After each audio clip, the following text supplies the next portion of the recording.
relatório que foi chamado pelo nosso mestre Cushing também de terceira circulação. Ô, Bruno, duas perguntas. Meu áudio tá bom, né? Dezeno, o áudio está ótimo. Está tudo Excelente. tranquilo. Meu cursor está sendo visto aí também? Ó, tô Sim, balançando a setinha ele. está aparecendo. Maravilha. Então, vamos lá. Então, esse é o modelo da terceira circulação. A terceira ventriculostomia endoscópica, a primeira terceira ventriculostomia endoscópica veio baseado nessa terceira circulação, né? O primeiro procedimento é um relato anedótico do professor William Jason Mixter, de 1923, que ele publicou nos anais de clínica de medicina interna de Boston. Quem quiser esse trabalho, eu tenho na íntegra. É um trabalho muito interessante. É um trabalho histórico, bem simples, é um relato de caso que ele chamou de ventriculoscopia e punção do assoalho do terceiro ventrículo. Né, uma técnica extremamente avançada para a época, que ele tratou uma hidrocefalia obstrutiva, que ele supôs que fosse obstrutiva, baseado no modelo da terceira circulação do Cushing. Como que ele fez esse procedimento? Ele utilizou um ureteroscópio, que um ureteroscópio eu já tive a curiosidade de ver, um ureteroscópio da década de 20, parecia uma luneta, né? Colocava-se uma grande luneta, né, na uretra dos pacientes que realizavam ureteroscopia, né? Então, ele utilizou no cérebro esse ureteroscópio, parecendo uma luneta, para visualizar o terceiro ventrículo com um sistema de iluminação paupérrimo, extremamente difícil, mas ele conseguiu fazer uma abertura no assoalho do terceiro ventrículo, na região do tubo cinéreo, de 4 milímetros. Né? Esse é o relato. Ele até supôs, na época, que os pacientes que tivessem uma dilatação suficiente do forame de Monro, que eles não tinham condição de saber, na época, né, se tinha essa dilatação do forame de Monro ou não, quem tivesse essa dilatação poderia ser submetido a um procedimento que ele chamou de terceiro ventriculostomia. É um relato anedótico, um relato histórico, mas que ficou para a história como uma substituição a uma forma de tratamento da hidrocefalia na época, que era a punção do corpo caloso.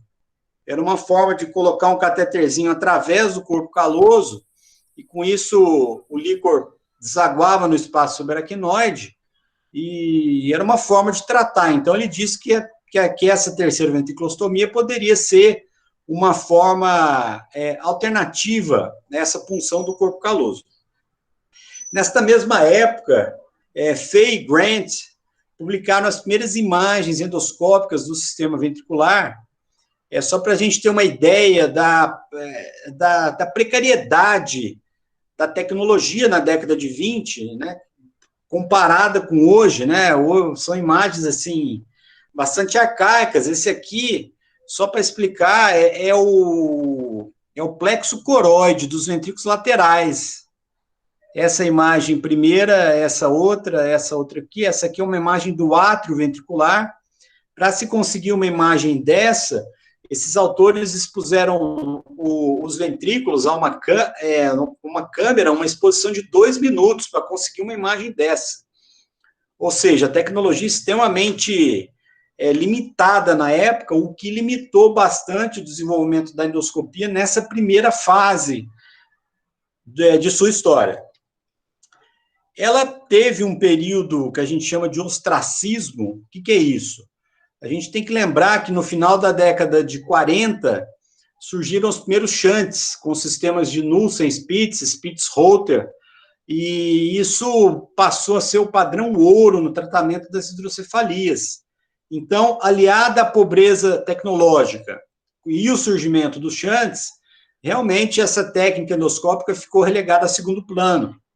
Ela surge no final da década de 80, com grandes luminares, por exemplo, o professor Bauer, Bernard Bauer, que já esteve radicado em Hannover, no INE, ele praticamente desenvolveu as doutrinas da neuroendoscopia, principalmente a neurocirurgia endoscópica, que é sinônimo de neuroendoscopia ventricular, endoscopia ventricular. Ele desenvolveu esses 10 mandamentos, muito interessantes essa leitura desses 10 mandamentos. Resumidamente, a gente ter certeza que a neuroendoscopia é segura e efetiva, né, através de publicações, conhecendo a metodologia, pesar as vantagens e desvantagens da neuroendoscopia versus a microcirurgia. Né? Por que eu vou submeter um paciente a um procedimento endoscópico se eu posso usar o microscópio? Né? Então, a gente tem que pesar isso nas indicações também. Ou falando especificamente das hidrocefalias, por que eu vou submeter o paciente a uma terceira ventriculostomia endoscópica em detrimento da colocação de uma válvula? São coisas que a gente tem que pesar.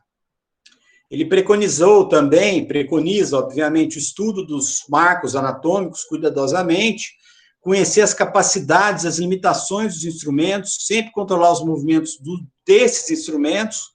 Isso vem com treinamento exaustivo, em laboratório, etc.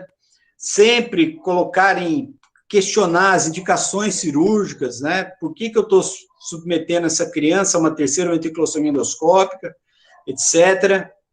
Conhecer bem as doenças antes de indicar essa cirurgia, conhecer toda a literatura do procedimento que é o carro-chefe da neuroendoscopia, que é a terceira ventriculostomia endoscópica, que essas indicações são sempre mudando, sempre aparecendo coisas novas, como a gente vai falar hoje aqui, sempre melhorar a nossa curva de aprendizado, o treinamento em cadáveres, primeiramente, depois realizar procedimentos menos complexos, partir depois para os mais complexos, e lembrar que a cirurgia é um campo em mudança constante, né? Talvez o que a gente está falando hoje aqui de terceira ventriculostomia, daqui a 30 anos não vai ser mais assim, com certeza, né?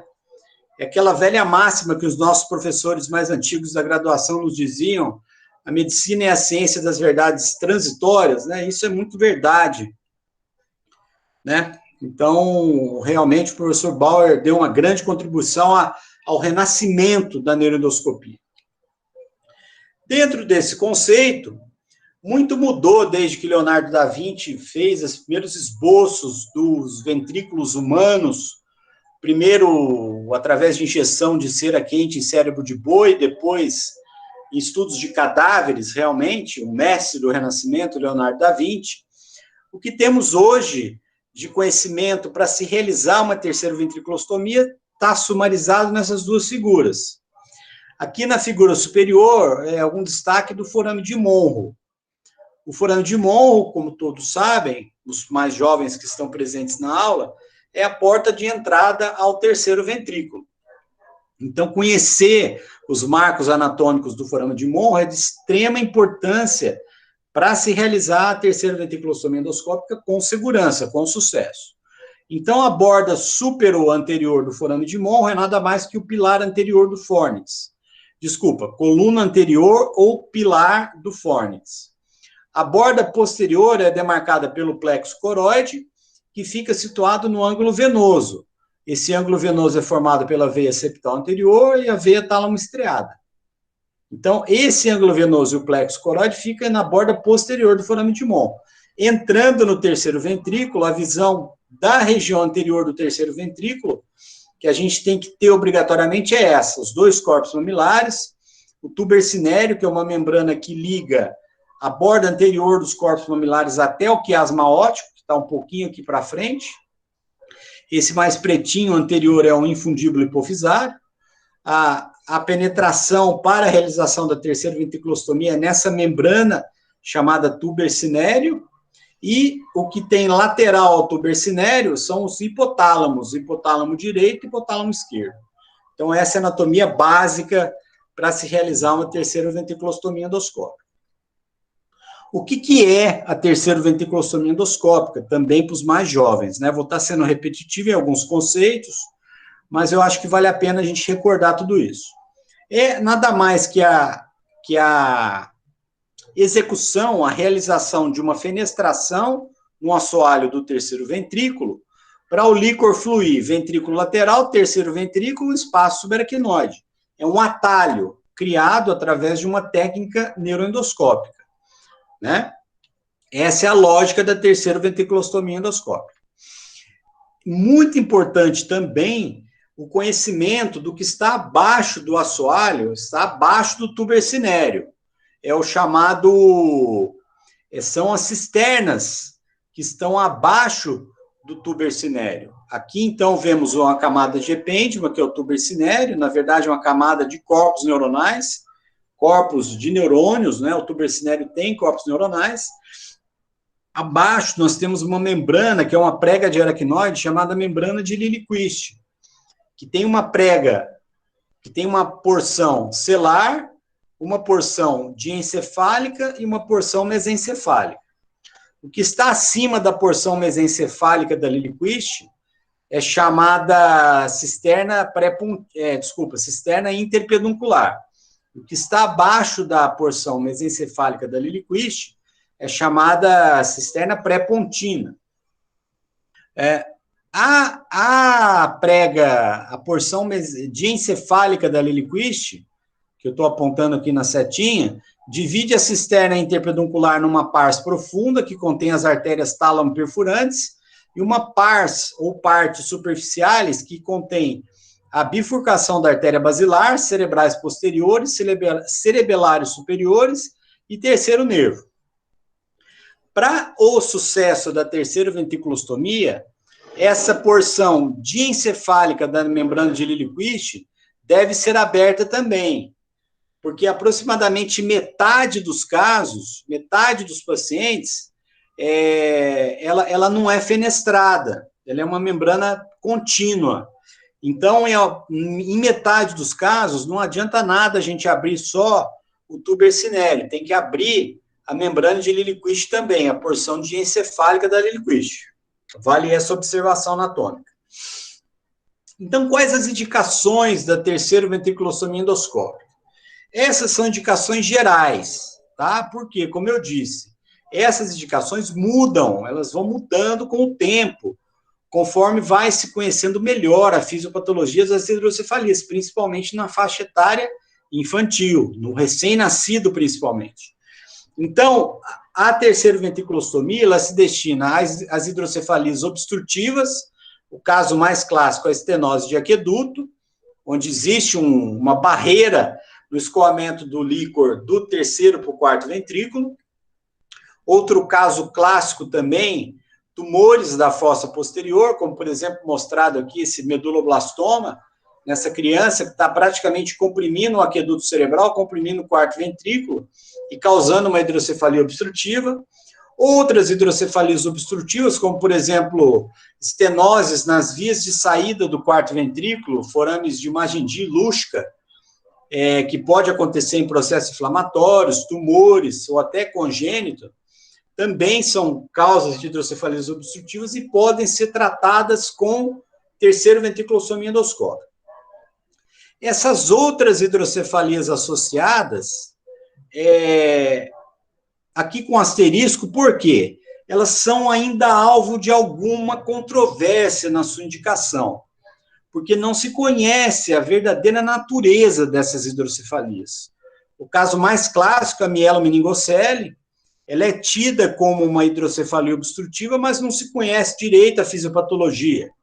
Mesma coisa Dandy-Walker, que é aquele cisto de fossa posterior que se comunica com o quarto ventrículo, aquele espectro onde existe a malformação clássica de Dandy-Walker, a variante Dandy-Walker, megacisterna magna, cisto da bolsa de Blake. Esse espectro também não se conhece direito a fisiopatologia dessa hidrocefalia. É tida como obstrutiva, mas não se sabe ao certo o que acontece para ocasionar uma hidrocefalia dessa. Tanto mielomeningo como Dandy-Walker. A hemorragia, a hidrocefalia pós-hemorragia intraventricular da prematuridade, com 2 asteriscos, assim como a pós-infecciosa, 2 asteriscos, porque são mais controversas ainda. Porque tudo que tem processo inflamatório, tudo que é pós-infeccioso, tudo que tem algum grau de inflamação ependimária, a terceira ventriculostomia tende a não funcionar, independente da idade. Então, essas indicações de tratamento com terceira ventriculostomia, nesses dois tipos de hidrocefalia, pós-hemorragia intraventricular da prematuridade, pós-infecciosa, são mais controversas ainda. Muito bem. Então, eu vou mostrar esse primeiro caso. É um paciente do sexo masculino, 14 anos, que foi admitido no pronto-socorro com um quadro de cefaleia. Essa cefaleia é tida como uma hipertensão intracraniana. Ele tinha vômitos e, pela evolução da dor, era um caso de hipertensão intracraniana. Então, aqui nessa tomografia do lado esquerdo, nós observamos que o ventrículo lateral está dilatado, o terceiro ventrículo está dilatado, o quarto ventrículo não tem uma dilatação proporcional ao ventrículo lateral e terceiro ventrículo. Então, inferimos, né, a tomografia não nos dá esse dado, mas inferimos que há uma hidrocefalia obstrutiva, talvez por estenose de aqueduto.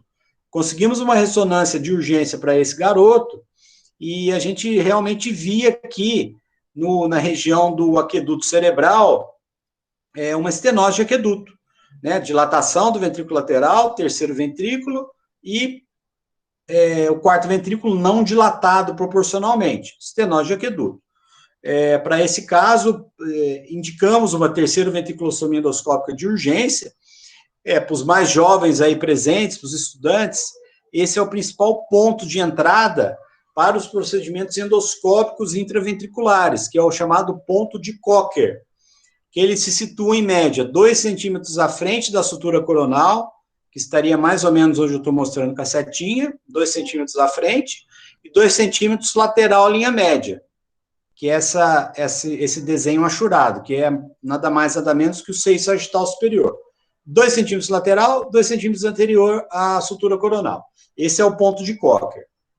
Esse é o vídeo da cirurgia. Aqui já visualizado o tubo cinério, os corpos mamilares aqui para trás, tubo cinério, fenestração do tubo cinério. Quando a gente consegue visualizar a basilar, eu fenestro coagulando. Quando isso não acontece, eu não coagulo. Dilatação com balonete de fogo, a gente pode ser um número 4, número 3, número 2, para crianças menores. Aqui já dá para ver que a membrana de Lilliquist foi aberta também, né? Conseguimos ter uma visão da artéria basilar, dorso celular. Ok, esse foi o vídeo da cirurgia. Aqui um detalhe do fechamento, varia de autor para autor. Eu tenho preferência em crianças maiores, utilizar uma rolha, entre aspas, uma rolha de gel Foam e cola biológica por cima. E o fechamento hermético do couro cabeludo, Vicryl, pontos galeais, mononylon na pele, pontos Donati, principalmente, né, porque é um paciente que potencialmente pode aumentar a pressão que está embaixo, então isso pode romper essa sutura, então o fechamento tem que ser hermético. Lembrando que por ser um acesso através de um trépano, de orifício único, a gente não consegue fechar a dura mater, né, então esse fechamento tem que ser rigoroso. Muito bem. Essa é a tomografia pós-operatória desse garoto. Aqui a gente vê que o ventrículo diminuiu, hidrocefalias agudas, a gente tem uma diminuição, um decréscimo do tamanho do ventrículo. Já hidrocefalias crônicas, a gente já não tem esse parâmetro, o que nos guia é o quadro clínico do paciente, né? Tamanho de ventrículo, também para os mais jovens, não é critério de sucesso ou insucesso de terceira ventriculostomia endoscópica, porque, como eu disse, o ventrículo cronicamente dilatado, ele não vai voltar à sua posição, ao seu tamanho normal. Ele é pouco complacente. Então, o tamanho do ventrículo não vai ser um critério para a gente falar em sucesso ou não de terceira ventriculostomia. Nesse caso, voltou, porque é uma hidrocefalia aguda. Nessa imagem da direita, uma ressonância pós-operatória, ainda na internação. A gente vê a comunicação, a ostomia na frente do corpo mamilar, procedimento realizado com sucesso. Esse segundo caso, uma pacientezinha do sexo feminino, 5 anos, também com quadros de hipertensão intracraniana, cefaleia matutina, vômitos. Esse caso a gente publicou no Archives of Pediatric Neurosurgery, que, para quem não conhece, é a nossa revista da SBN PED, uma revista que a gente está começando agora, está no segundo, terceiro volume, e quem quiser nos prestigiar enviando artigos, está convidado. Então, esse caso está lá, quem tiver curiosidade de ver o relato. Então, aqui, mesma coisa. A ressonância dessa garotinha de 5 anos, uma dilatação do ventrículo lateral, dilatação do terceiro ventrículo, uma dilatação não proporcional do quarto ventrículo. Aqui na porção posterior do terceiro ventrículo, a gente via uma massa, que na verdade é um tumor, né, um tumor da entrada do aqueduto cerebral. É um tumor, aqui a gente inferiu, quase que certo que seja um tumor da lâmina quadrigêmea, um glioma de baixo grau, que a gente realizou terceiro ventriculostomia, como visto aqui, corpos mamilares. O tuber cinério aqui em forma de um véu, né, uma lâmina bem tênue. Parece ser mais fácil, mas é mais difícil perfurar, porque ela é mais fibrosa, né, e ela pode dar um efeito de chicote, a gente lesar a basilar, né, as aparências enganam. Aqui uma perfuração romba, sem ativar o bipolar, sem ativar o eletrodo, a dilatação com o Fogarty. A gente realizou uma biópsia também desse tumor. Aqui o detalhe da terceira ventriculostomia. Esse tuber cinério em forma de véu, interessante, não é tão comum a gente ver mais em crianças. Aqui eu não mostrei a biópsia, mas a gente realizou uma biópsia desse tumor, um glioma de baixo grau, da lâmina quadrigêmea. Muito bem. Essa é a tomografia pós-operatória. Para os mais jovens também, aqui o nosso ventrículo não voltou ao seu tamanho. O ventrículo permaneceu dilatado. Por quê? Essa hidrocefalia dessa garotinha possivelmente era crônica. Esse ventrículo é dilatado desde, provavelmente, quando ela era bem novinha, né? Abaixo de 1 ano, 2 anos. Então, a gente não consegue voltar o ventrículo para o seu tamanho habitual. Esse é o normal para essa menina, para essa criança. E então ela melhorou clinicamente, cessaram as cefaleias. Esse tumor permanece, a gente acompanha ele com ressonância, e porque é uma região de acesso cirúrgico muito complicada, ele infiltra o tronco, mas é um glioma de baixo grau, felizmente, que vai ser monitorado, acompanhado. O caso número 3 já é um paciente feminino, de 4 meses, com aumento do perímetro cefálico. Mesma coisa aqui, ó. Ventrículo lateral, terceiro ventrículo, quarto ventrículo não dilatado proporcionalmente. Aqui na entrada do aqueduto cerebral, vemos uma aderência. Essa é uma estenose de aqueduto cerebral.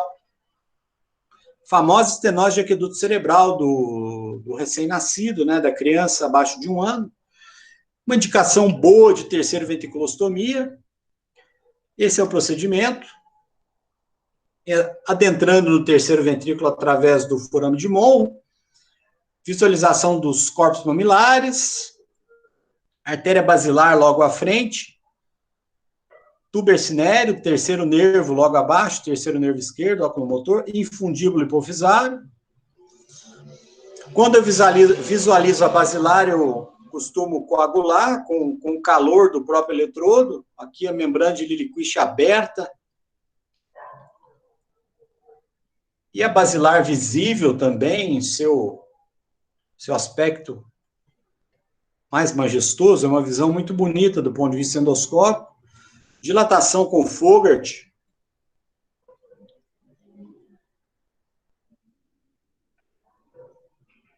E a visualização da basilar, a visualização até de uma porção da ponte, ramos pontinos, dá para ver também a artéria vertebral, a paica também nascendo ali, uma visão muito bonita. Esse caso é muito emblemático para mim. Ele já tem uns 10 anos. Por que ele é muito emblemático? Porque ele não funcionou. Que apesar dessa visão maravilhosa da basilar, dessa fenestração, desse rombo, vamos dizer assim, do tuber cinéreo, esse procedimento não funcionou. Se a gente vai atrás da literatura, esse é um artigo que saiu agora, né? Não tem nem a referência direito aqui ainda, mas eu acho que eu já busquei esse artigo faz uns 2 meses, já deve ter no PubMed a referência completa. É de um grupo do Reino Unido. Ele analisa a eficácia da terceira ventriculostomia em crianças abaixo de 1 ano.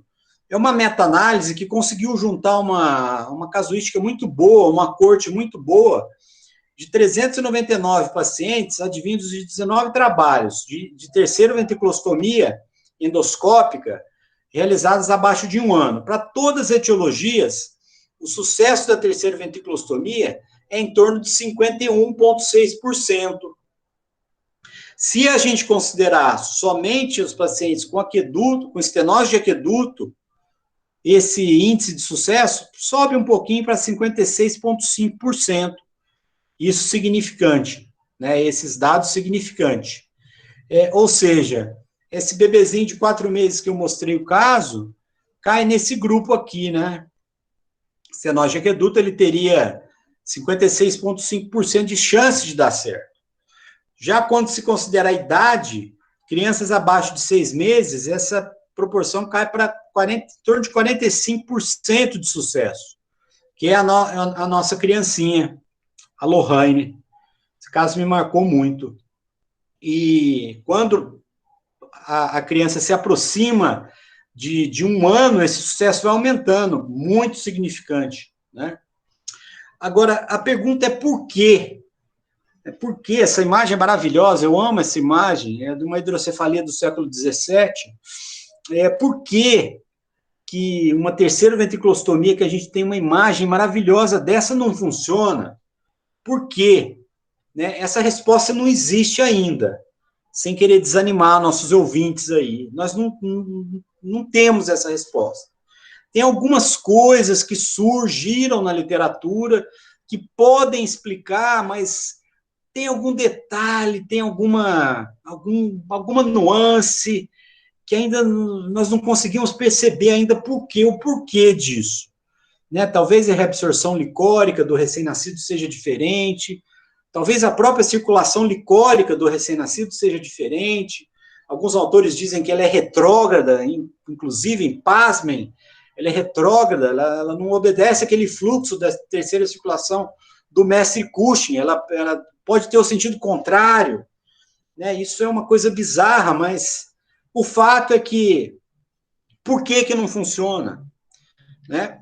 Tem algumas contribuições que a gente vai discutir, por exemplo, essa, de outro gênio, o professor Oi de Tóquio, Shizu Oi, juntamente com o professor Conceito de Rocco, atualmente filiado ao Instituto de Neurociência de Hannover.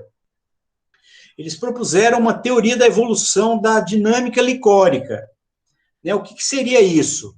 O recém-nascido, ele tem uma dinâmica circulatória do líquor diferente. Por quê? O recém-nascido, ele carece de granulações aracnoides. Então, nesse estudo, ele comparou, por exemplo, aqui o recém-nascido, ele comparou, né, melhor dizendo, os mais jovens, esse estudo é muito importante, ele comparou numa escala ontogênica. O que é uma escala ontogênica? É uma escala que analisa o desenvolvimento de uma espécie desde seu período embrionário até a idade adulta.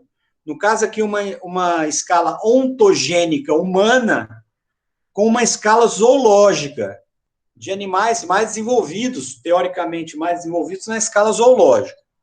Então, por exemplo, o recém-nascido, em termos de granulação aracnoide, era muito semelhante a um coelho. Ele tem pouca granulação aracnoide. Disso, a gente infere que o líquor provavelmente não vai desaguar tão abundantemente nas granulações aracnoides. Ele vai ter outro mecanismo de deságue. Uma das teorias é que esse deságue do líquor possa ser naqueles espaços de Virchow-Robin, naqueles espaços perivasculares de Virchow-Robin. É uma das teorias, não comprovadas, são teorias. Uma criança abaixo de 1 ano é parecido com um gato em termos de granulação aracnoide. Uma criança acima de 1 ano é parecido com um carneiro. a granulação aracnoide vai desenvolvendo um pouquinho mais. Uma criança na idade escolar é semelhante a um macaco em termos de granulação aracnoide, é mais desenvolvida. Então, com isso, ele criou essa hidrodinâmica licor em crianças abaixo de 1 ano, que o deságue do líquor não é nas granulações aracnoides, ele é ao longo do córtex cerebral. Ele é ao longo do córtex, principalmente, o professor Oi não se aprofunda nisso, mas provavelmente esse deságue é ao longo dos espaços de Virchow-Robin. E com isso, ele criou uma hidrodinâmica onde nós temos uma via minor, seria o minor CSF pathway, seria uma via de circulação licórica não menor, não principal, vamos dizer assim, né? Não principal, que seria uma via de absorção via locais extra-aracnoides, principalmente espaço de Virchow-Robin. Isso persiste até 1 ano aproximadamente, né? 1 mês, 6 meses, até 1 ano, onde passamos a ter a predominância de uma via major, uma via principal de circulação licórica, terceira circulação do Cushing. Isso lança alguma luz, né? Isso lança alguma luz, explica alguns pontos, mas não é uma explicação do porquê que a gente via aquela imagem da Lorraine, aquela basilar linda e não funcionava. Não explica, né? Ele dá atrás, lança alguma luz, mas não explica, né? Essa explicação eu realmente não tenho, eu vou ficar devendo. E quem sabe nos próximos anos alguém explique isso. Mas o fato é que a terceira ventriculostomia endoscópica em crianças abaixo de 1 ano, ela pode funcionar ou não, como eu disse até agora. E para isso, surgiu o ITV Success Score, que é do grupo do Kulkarni, de Toronto, do Sick Children de Toronto, no Canadá, que avalia 3 itens: a idade, a etiologia da hidrocefalia e se a criança foi submetida a um shunt previamente ou não. Por exemplo, aqui, ó, uma criança de 1 mês com uma hidrocefalia pós-infecciosa tem virtualmente 0 de chance dessa terceira ventriculostomia endoscópica dar certo. Por outro lado, na outra extremidade, uma criança de 11 anos com uma estenose de aqueduto tem quase que 100% de chance dessa terceira ventriculostomia dar certo. Então, o que nos guia a indicação, até o surgimento de um trabalho chinês que eu vou mostrar no final da aula, o que nos guia a indicação é o ITV Success Score, tá? Por quê? Ele nos dá a probabilidade do procedimento dar certo. Muito bem. Mas então, será que as técnicas endoscópicas têm utilidade para as hidrocefalias em crianças abaixo de 1 ano? Será que elas têm alguma serventia, já que são controversas, já que metade não funciona? Tem mais alguma contribuição, além dos trabalhos do professor Oi? Tem. A contribuição veio da África, através desse homem, o professor Benjamin Whorf, atualmente radicado na Harvard Medical School. O que ele fez? Só para a gente saber um pouquinho da história dele. Ele, ali pelo ano de 2000, foi trabalhar nessa instituição na África, chamada CURE. É uma instituição evangélica que tem hospitais em países de terceiro mundo. Então, ele foi trabalhar no CURE de Uganda, na África. E ele percebeu que lá tinha muita hidrocefalia. Inclusive, algumas teorias surgiram que essas hidrocefalias são predominantemente pós-infecciosas, etc. Elas têm uma associação forte com o regime de chuvas da África. Tem uns trabalhos muito interessantes que surgiram após a permanência do professor Whorf em Uganda. Mas o fato é que, ao mesmo tempo que ele tinha hidrocefalias aos montes em Uganda, ele tinha dificuldade de conseguir válvula. E ele tinha um endoscópio, então ele começou, né, a fazer terceira ventriculostomia nessas crianças com hidrocefalia, só que ele teve uma outra sacada. Ele pensou assim, ó, e se eu coagular o plexo coroide dessas crianças? O que vai acontecer? Teoricamente, pela teoria do Cushing lá atrás, foi o próprio Cushing que descobriu o plexo coroide também. O plexo coroide é onde se produz líquor. E se eu coagular o plexo coroide também, o que pode acontecer? Associada à terceira ventriculostomia. Então, ele começou a fazer isso sistematicamente nessas crianças e conseguiu juntar 2.000 casos de terceira ventriculostomia associada à coagulação do plexo coroide. E ele ressuscitou isso. A coagulação do plexo coroide era um método que se utilizava lá nos primórdios da endoscopia, década de 20, década de 30, né? Porque se sabia que o plexo coroide produzia líquor, então a doutrina da época, do próprio Dandy, era se coagular o plexo coroide, se retirar o plexo coroide, né? Existia a técnica de plexectomia endoscópica, plexectomia cirúrgica. Se a gente tirar o plexo coroide da jogada, vai diminuir a produção licórica. Tudo bem, é um raciocínio da época. Beleza, e o professor Warf ressuscitou isso, de nomes como o professor Putnam, professor Scarf, e ele começou a publicar os casos dele a partir de 2005. Esse foi o primeiro trabalho que analisou, comparou a terceira ventriculostomia endoscópica isolada em comparação à terceira ventriculostomia combinada com a coagulação do plexo coroide em crianças abaixo de 1 ano. Aqui, 550 crianças. A terceira ventriculostomia isolada teve 47% de sucesso, muito próximo daquele trabalho que eu mostrei no começo. Já a terceira ventriculostomia com o plexo coroide, ele conseguiu elevar isso para 66%. Um resultado atraente para quem era certo, né, para casos que eram quase certos de dar errado. Crianças abaixo de 1 ano, lembro, pós-infecciosas, que é a etiologia mais comum na África. Né, quase certo de dar errado. Tudo que tem inflamação no ventrículo, a endoscopia não funciona. Muito bem. E ele criou o CCA2, que é nada mais, nada menos, que é a abreviatura do Hospital Cure de Uganda, CCA2 ETV Success Score. Ele alterou um pouquinho aquele ETV Success Score do Kulkarni. Isso ele aplicou, volto a dizer, para a população de Uganda. Isso aqui para uma corte de crianças da África, crianças de Uganda. Então, o que ele fez?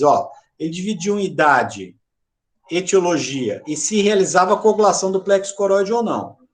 Por exemplo, uma criança abaixo de 6 meses, com uma etiologia pós-infecciosa, que sem realizar a coagulação do plexo coroide, a chance dessa terceira ventriculostomia é virtualmente zero. Se ele conseguia coagular o plexo coroide bilateralmente, essa chance ia para um grau 4. Ele aumentava em muito a chance desse procedimento dar certo. Esse é o raciocínio desse Success Score do professor Warf. E ele começou também a publicar outras condições associadas nessa casuística de Uganda. Aqui, por exemplo, as hidrocefalias associadas ao complexo Dandy-Walker, realizando esse mesmo procedimento.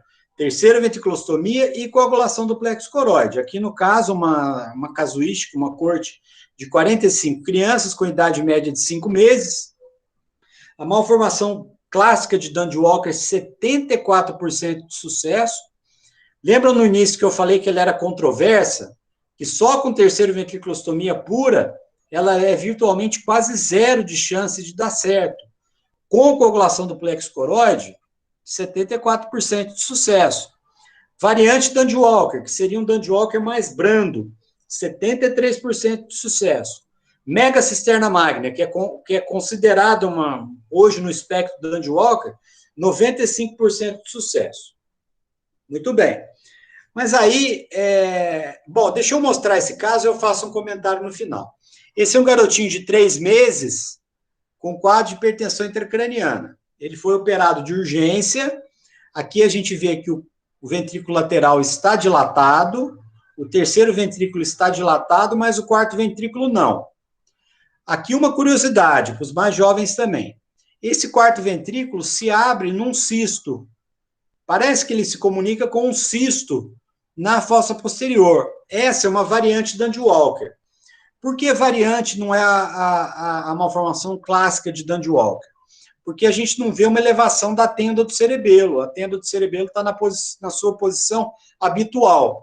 Então, a gente infere, né? Obviamente, esse diagnóstico é inferido. Por quê? Essa não é uma ressonância, essa é uma tomografia. Mas foi suficiente para a gente achar que era uma malformação, que era uma variante Dandy-Walker e indicar uma terceira ventriculostomia associada à coagulação do plexo coroide. Esse é o caso. Então, adentrando no terceiro ventrículo, através do forame de Monro, coagulação do tubercinério, dilatação do tubercinério, visualização da artéria basilar, membrana de Lillquist aberta e a coagulação do plexo coroide. Aqui eu faço uma observação que é a seguinte: no Brasil, nós não temos um sistema de neuroendoscopia chamado videoscópio. O que é isso? É um endoscópio flexível que dá uma resolução de imagem semelhante a esse sistema rígido que a gente usa. No Brasil, a gente tem um neurofibroscópio, que não dá uma definição de imagens tão boa. Então, a nossa coagulação do plexo coroide, na classificação do professor Warf, ela é parcial, ela nunca é total. Porque a gente não consegue coagular o plexo coroide que está no corno temporal. Então, aqui, continuando a coagulação, e já no final. Muito bem.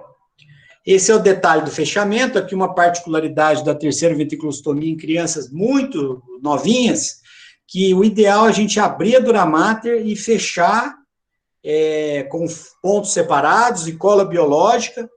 Aqui eu utilizei um fio de prolene. Hoje eu tenho uma preferência maior por fios de seda, mas é sempre prolene, pode ser usado perfeitamente. O importante é um fechamento hermético da dura mater e preferencialmente cola biológica, fechamento plano a plano do couro cabeludo também.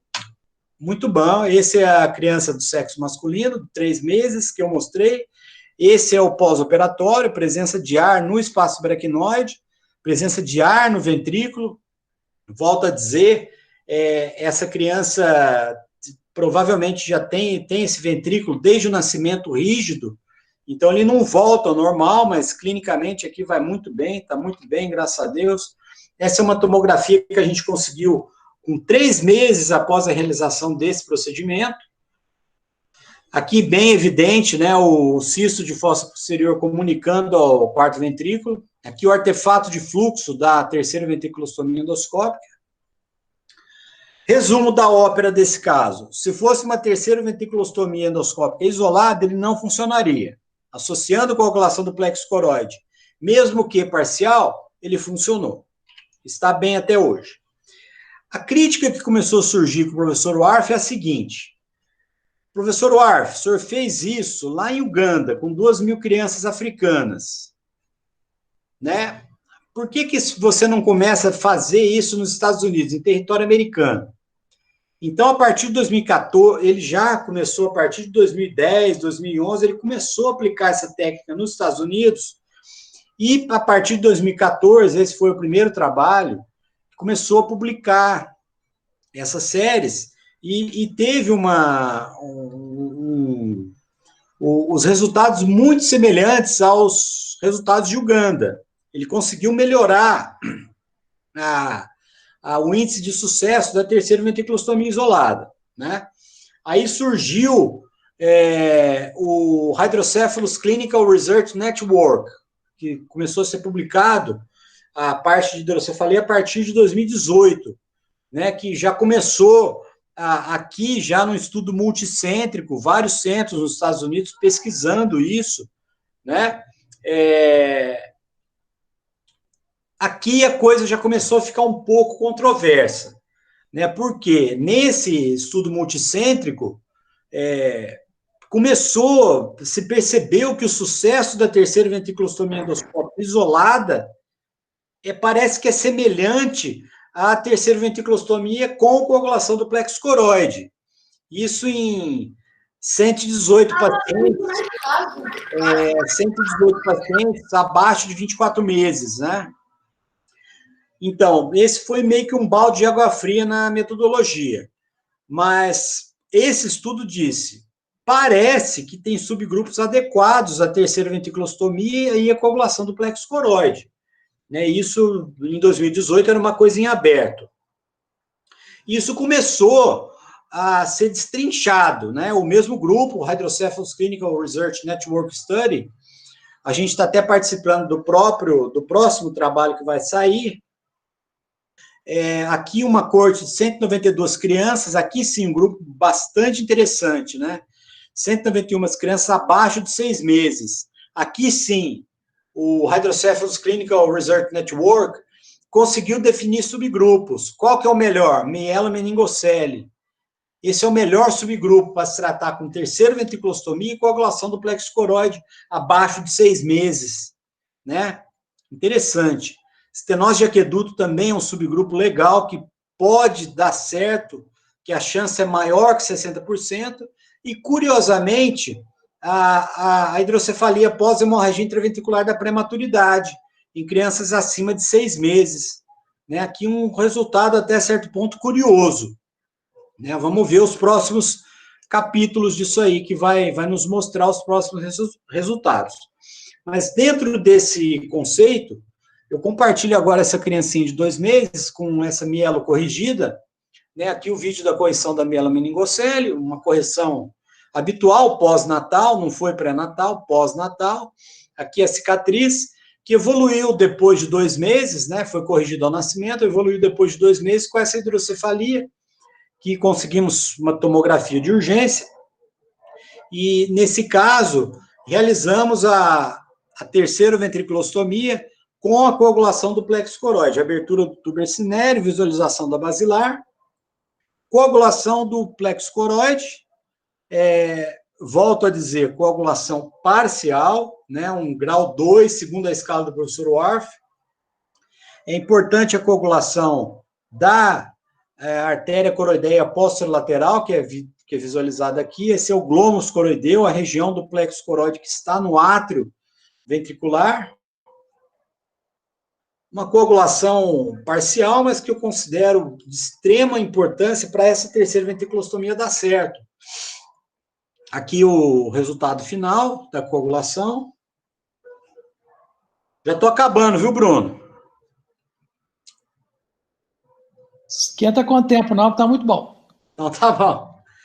E aqui o resultado pós-operatório, uma tomografia do segundo dia, ventrículo duro, ventrículo não volta ao normal, mas aqui nos cortes mais altos a gente vê sulcos e giros visíveis, não está hipertenso esse ventrículo. Aqui é a região da coagulação do plexo coroide. Muito bem, aqui é a ressonância, isso aqui já de ambulatório, depois de 2 meses. Aqui a gente vê o artefato de fluxo no assoalho do terceiro ventrículo. Um resultado satisfatório, o artefato de fluxo aqui nesse T2 sagital, a criancinha muito bem, fontanela escavada, até o presente momento essa criança está bem. Muito bem. E a coagulação do plexo coroide, ela ressurgiu de uma forma interessante. Ela veio da África, reativada pelo professor Warf, e começou a se pensar que em algumas condições, tirando a sua associação com terceiro ventriculostomia endoscópica, ela podia ser associada, por exemplo, será que se coagular o plexo coroide naquelas crianças com hidrocefalia máxima, ou hidrocefalia extrema, né? Ou hidrocefalia de mínimo manto cortical, que é um outro termo também, será que funciona? Né, esse estudo de 2014. Ou também nos casos de hidranencefalia, casos dramáticos, casos em que não existe ventrículo, existe um plexo coroide sobre o tálamo que produz líquor. E esse líquor não tem para onde escoar, terrível. O que fazer? Colocar uma válvula numa criança dessa é terrível. Então, a coagulação do plexo coroide veio como uma alternativa muito atraente em casos extremos como esses. Esse é um estudo coreano também de coagulação do plexo coroide para hidranencefalia. É o que temos realizado de rotina nos casos de hidranencefalia. Esse pacientezinho do sexo masculino, nascido a termo, que já tinha um diagnóstico pré-natal de hidranencefalia, houve uma controvérsia muito grande nesse caso, de interrupção da gestação, mas ele acabou nascendo.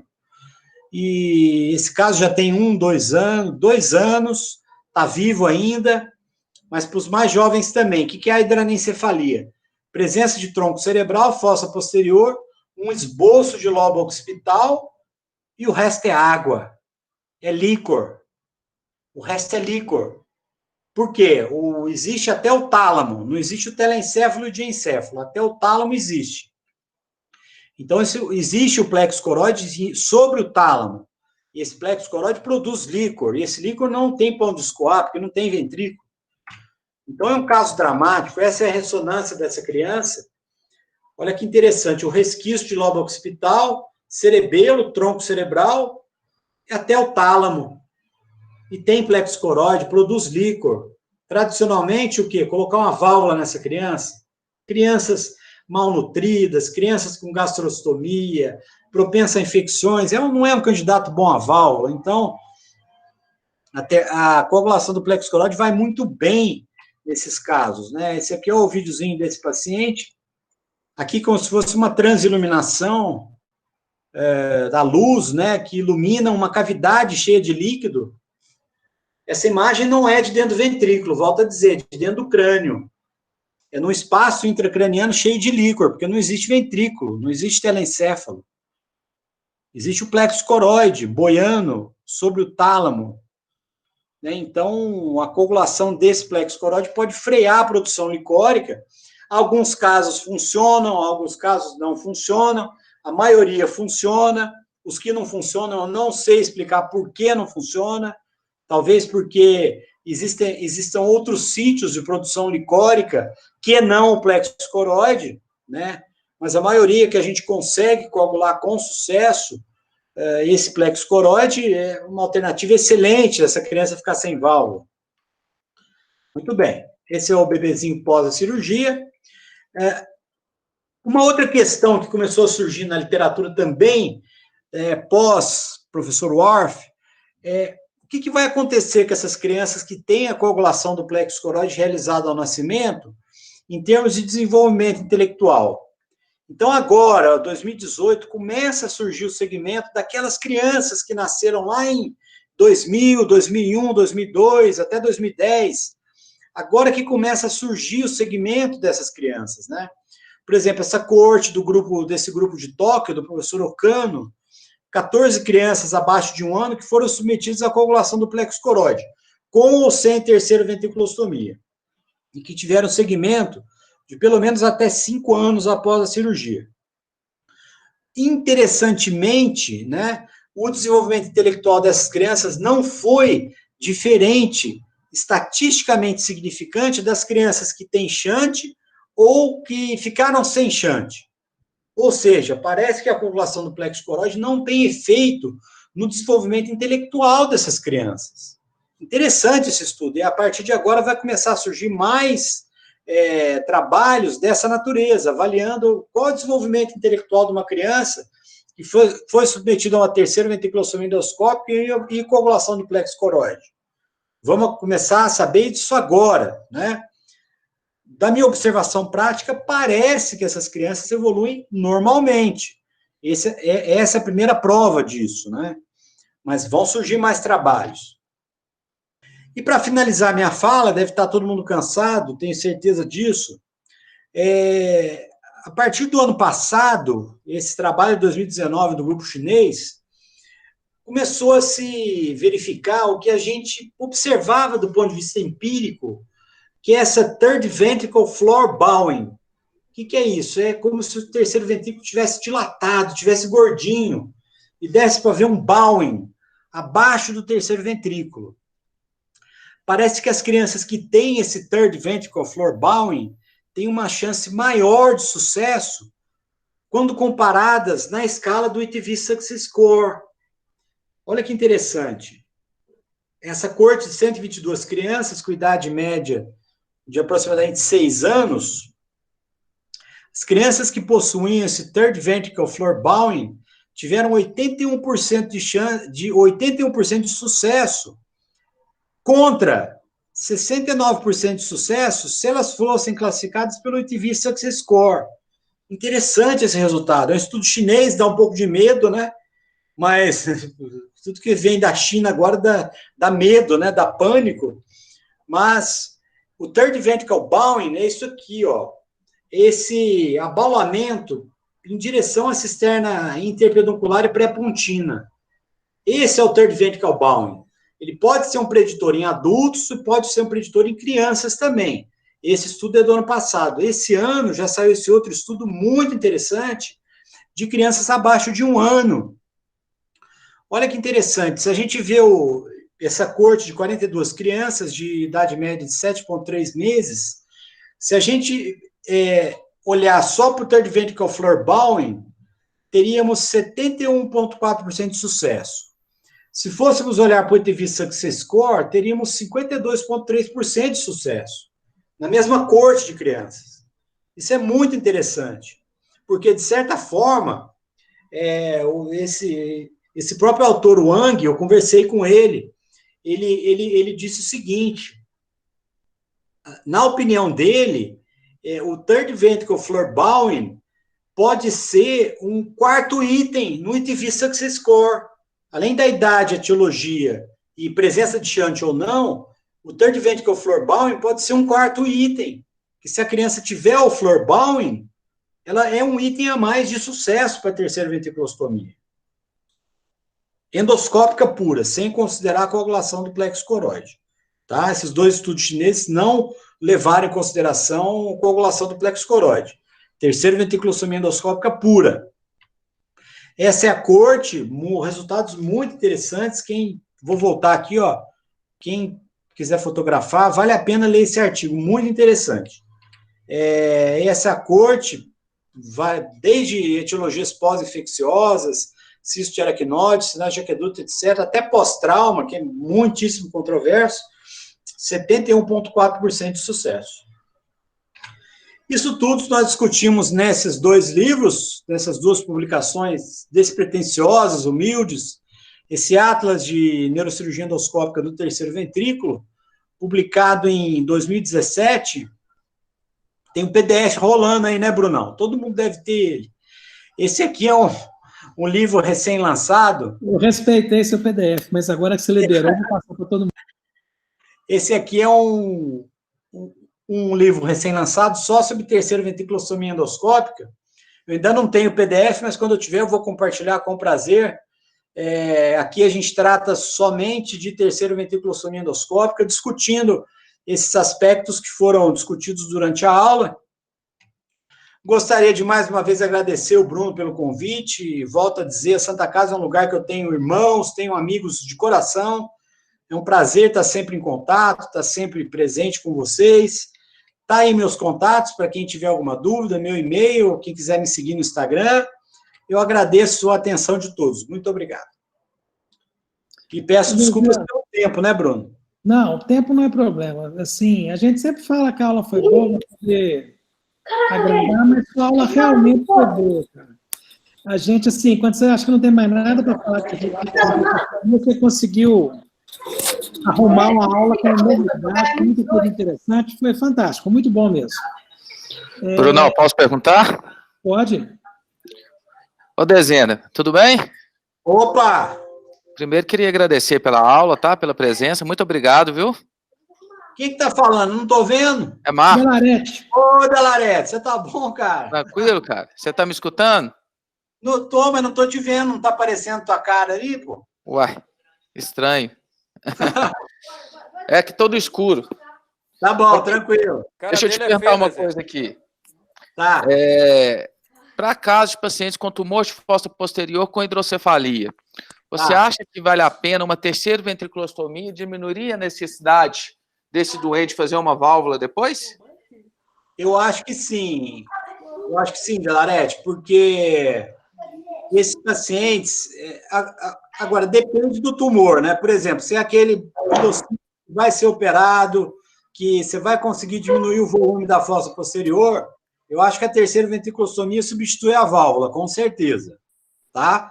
Eu acho muito válido, até, principalmente na faixa etária pediátrica, quando a gente faz a terceira ventriculostomia, opera o tumor depois de alguns dias, essa criança geralmente fica sem válvula. Tá? Eu acho que vale a pena sim. Eu acho que é uma alternativa excelente à válvula, porque às vezes, quando é um meduloblastoma, por exemplo, criança que vai para rádio, vai para químio, então se a gente conseguir evitar colocar uma válvula nessa criança, pode ser bastante atraente, né?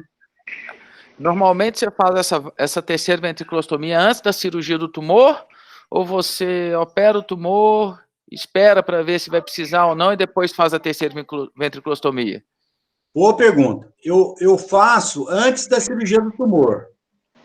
Uhum. Porque na nossa logística aqui é o seguinte, é uma criança que geralmente chega de urgência com hidrocefalia. Então, eu consigo aliviar a pressão intracraniana dela com a terceira ventriculostomia, dou um tempinho para ela fazer a ressonância. E após a ressonância, eu opero esse tumor. Né? A grosso modo, seria isso. Né? Mas, mesmo no caso que eu tenha ressonância de pronto, eu costumo fazer a terceira ventriculostomia antes da cirurgia do tumor. Entendi. Então tá. Dezena. Opa! Muito obrigado, viu, Dezena? O prazer é meu, cara. Oi, Dezena, tudo bem, cara? Opa, tudo bem, Frank? Brilhante sua aula, viu? Gostei demais. Vontade sua. Deixa eu fazer uma pergunta aqui para você. Qual que é a sua experiência e quais são as indicações, mudando um pouquinho, eu sei que sua aula não é disso, mas aproveitando a sua experiência em endoscopia, qual que é a sua experiência onde você vê que cabe a arquedutoplastia?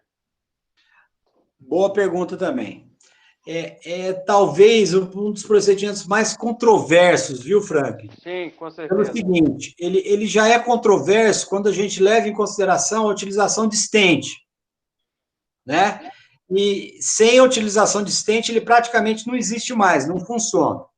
Né? Mas eu acho que, basicamente, aqueles pacientes que têm um grau de inflamação intraventricular, porque a terceira ventriculostomia não vai funcionar muito bem.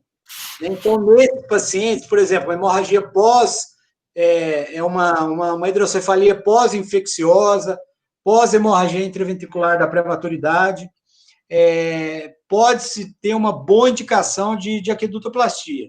E, principalmente, também naquelas estenoses de aqueduto associada com ventriculite, né, que o paciente era um candidato à terceira ventriculostomia, um bom candidato, por ter estenose de aqueduto, mas que possivelmente teve algum grau de inflamação intraventricular, não vai funcionar direito. Esse é um candidato bom à aquedutoplastia, com stent. E você tende a fazer, mesmo nesses pacientes com essa inflamação epidimária, você tende a fazer terceiro VT com aqueduto ou só aqueduto? Terceiro VT com aqueduto ou terceiro VT com coagulação do plexo. Entendi. Tá, também. Entendi. Muito bom. Oi, Dezena, de novo. Opa! Tem uma mensagem aqui do Bernardo Aramuni. Ele quer saber quando é que você repete a terceira ventriculostomia. Boa pergunta. Quando o paciente, por exemplo, ele está geralmente acima de 1 ano, né? Acima de 1 ano, e ele não tem nenhum comprometimento em termos de inflamação intraventricular. Se ele fez a terceira ventriculostomia e cursou com algum grau de inflamação intraventricular, ele não é bom mais a terceira ventriculostomia, é um candidato à válvula realmente. Agora, se ele não tem nenhum processo inflamatório intraventricular, acho que vale a pena repetir, principalmente em crianças acima de 1 ano. Certo. Ô, Dezena, deixa eu te perguntar uma coisa. A minha dificuldade, você usa o endoscópio flexível ou não? Não uso, Brunão, pelo seguinte, o que a gente tem no Brasil é o chamado neurofibroendoscópio, né? Que ele tem um feixe de fibras ópticas que não dá para ver nada. Né? O que o pessoal tem usado lá fora é o videoscópio, o neurovideoscópio, em que a ponta do endoscópio é a própria câmera. A luz não precisa viajar por fibra óptica, ela está na ponta do endoscópio. Então, isso dá uma definição de imagem muito próxima, ou às vezes até melhor, que esses sistemas rígidos. E como é que você faz para poder fazer a coagulação contralateral? Geralmente, se for... tudo bem, mas se não for... Desculpa. O terceiro VT com hidrocefalia simples, por exemplo, um Down de Walker, um terceiro VT mais coagulação. Se não for possível realizar a septostomia, se o ventrículo não for tão dilatado, acho que vale a pena fazer uma entrada biportal. Essa era a questão, você acaba fazendo dos dois lados, né? Dos dois lados. Agora, lembrando que com o sistema rígido, não dá para a gente coagular o plexo no corno temporal. A gente teria que ter o videoscópio. Sim. Só fazendo uma observação do videoscópio, é um equipamento que não foi assim liberado no Brasil ainda, em termos assim de registro da Anvisa, etc. É uma tecnologia que parece que não é muita gente que se interessou ainda, e ninguém foi atrás de registrar esse produto, né? Mas é uma tecnologia assim, que a gente já poderia estar tendo aqui. Né? Nos Estados Unidos tem, é interessante, na Alemanha também, na Itália também, por questões de registro, não tem. É interessante isso, né? Mas o neurofibroscópio não funciona, não dá para ver nada, não tem como. E essas crianças de hidrocefalia extrema, a minha opinião pessoal é que a gente faz a coagulação, aí é fácil fazer, porque normalmente é uma cavidade só, fica tudo mais fácil de resolver. Mas, assim, eles melhoram, controlam, mas passa um ano e pouco, ele acaba começando a crescer de novo, não? Voltando. Ô, Brunão, nós temos umas 3 crianças que nós fizemos, que as crianças estão bem, viu? Sim, mas a minha impressão tem mais de 3 anos aí que as crianças estão bem. Mas eu não sei se a gente coagulou um pouco, ou se tem que queimar mesmo aquele plexo, torrar o negócio. Ah, porque tem plexo lá no cerebelo, lá no forame de Lusca também, né? Então, assim, eu não sei se a gente consegue resolver de uma maneira completa. Realmente fica um pouco de plexo para trás. Sem um endoscópio flexível, não tem como coagular tudo. Realmente é... Difícil. Alguma pergunta, gente? Tem uma galera boa, hein, Bruno? São residentes da Santa Casa. Tem de tudo aqui. Tem o Dr. James, que foi meu chefe, tá aí quietinho no cantinho dele ali. Dr. Cruz, Dr. Roberto Leal, tem de todo mundo que você pensar aqui. O Dr. Roberto Leal aí presente. Hélio Sérgio é outro de longe. Como apareceu. Você é um cara famoso, Dezena. Faz que aparecer gente aqui. De nada. Ô, gente, alguma questão a mais? Então, acho que a gente vai encerrar. Só queria fazer um convite para você também, Dezena. Semana que vem nós vamos fazer uma aula, nessa terça-feira, às 7 horas, com um colega, o Batistuta, que é o que faz a medicina fetal para a gente fazer começou a fazer as meningocélices intraútero na Santa Casa, já tem 4 casos dele. E ele é o obstetra que faz a medicina fetal. Então, ele vai fazer um apanhado sobre a cirurgia. Os resultados são muito poucos casos, né? A gente tem 4 casos só. Mas, assim, o resultado é fantástico. Os meninos nascem com aquele negócio fechado, não tem aquela correria. Excelente. 3 já nasceram, estão sem hidrocefalia. Então, assim, realmente é um sucesso. Aí, semana que vem, espero a presença de vocês. Deixa eu fazer um comentário. Diga aí, Marcelo, para fazer. Você tem direito a tudo. Dezena, eu queria só comentar aqui a mesma coisa que o Bruno falou aí, né? Quando tu acha que tá sabendo alguma coisa de hidrocefalia, vem o Dezena e dá uma aula dessas aí, né? Então aí a gente fica realmente feliz e parabéns pela aula. Obrigado. Nós temos aqui aumentado o nosso número de endoscopia, né? Cada vez mais, até pela experiência, enfim, nós vamos aumentando, né, substituindo pela DVE, pelas DVPs, sim. Né, só que talvez a nossa dificuldade vocês não tenham aí, que quando nós temos uma urgência, por exemplo, de madrugada, há uma dificuldade logística, né, de usar o endoscópio, para mim aqui, né, então aí a gente acaba usando o dreno ventricular externo, né. Então, eu acho que é esse que é mais ou menos a dificuldade que a gente tem aí. Eu vi que tu falaste aí uns 2 ou 3 casos de urgência, né? Então, gostaria de poder fazer na urgência, mas eu realmente tenho essa dificuldade. Não sei se tu Cruz, é uma observação interessante que, assim, no serviço público a gente enfrenta isso também, né? Essas urgências, vamos dizer assim, felizmente chegaram em horário comercial, vamos dizer assim, né? Exato, exato. Com a instrumentadora, com a logística do centro cirúrgico, né? Mas eu faço aqui um comentário que é todo o serviço público, de 4 horas da manhã, eu não consigo fazer uma cirurgia dessa, não tem como. Tá certo. Não tem jeito, infelizmente. É um problema, não tem que fazer quase nada às 4 horas da manhã no serviço público. Exato, exatamente. Não tem como. Todo mundo enfrenta isso. Santa Casa não é diferente, não, viu? Passo Fundo é Brasil, né? Brasil. Isso aí. Que uma criança, essa criança aí que mostrasse o meduloblastoma, né? Uma criança que não precisa de DVE, né? Uma criança que ficaria muito bem só com a terceira ventrícula. Né? Então, realmente... Eu prefiro já colocar uma DVE na cirurgia direto. A gente consegue fazer a ressonância de um dia para o outro. Então, o menino chega, você faz, coloca uma DVE nele e tira 2 dias depois. Acho que assim... Mais seguro, né, Bruno? Eu acho que é a melhor opção. Seguro também. Né? Né? Sim. Excelente. Ô, Dezena, deixa eu te fazer uma outra pergunta aqui. Claro. Às vezes, quando você faz uma terceira VT, tem alguns casos que você deixa a DVE no pós-operatório para ver se ela esperar para ver se ela vai funcionar ou não? Não tem por rotina deixar, não, Delarete. Sempre deixo sem. Não. E outra coisa. Eu tenho alguns casos, isso que você falou é interessante. Por exemplo, crianças que eu faço terceira ventriculostomia endoscópica pura, abaixo de 6 meses, eu tenho uma experiência inicial com punções lombares de repetição, né? Porque ela poderia criar uma diferença de pressão ventricular hack, né? Ventrículo hack. Isso poderia manter aberta a ostomia, né? Quem defende muito isso é o professor Sérgio Cavaleiro, de São Paulo. Né? Tem alguns casos, mas eu acho desconfortável ficar funcionando essas crianças também.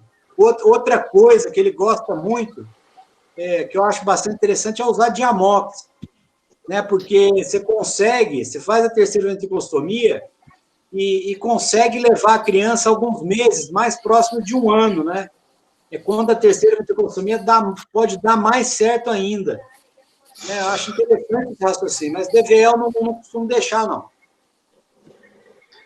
Outra coisa importante nesses tumores de fossa posterior, que eu, na verdade, também tenho medo da DVE uns dias antes, é a hérnia ascendente, né? Ascendente pelo tumor, exato. Que com a endoscopia a gente consegue evitar, né? Sim, exato.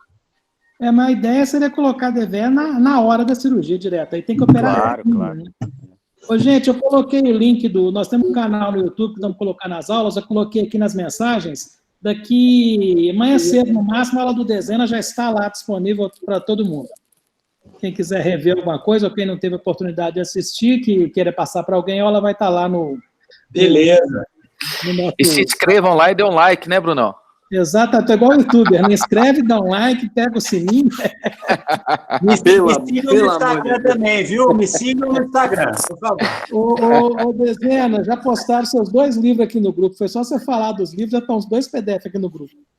Maravilha! Direito autoral foi pro saco já. Vai ser preso, hein, Brunão? Eu não fui eu que postei. Hoje a tecnologia é assim, não tem como, o conhecimento tem que andar mesmo, claro. Mas o livro, o que eu conheço, aquele primeiro que você me passou, é muito bom. Esse segundo eu vou dar uma olhada agora. Com certeza vai ser tão bom quanto. Maravilha. Mais alguma pergunta, gente? Ô, Dezena, agradecer de novo. Excelente. Eu que agradeço. Daqui a pouco nós te irritamos de novo com mais alguma coisa. Fica à vontade. É um prazer para mim sempre.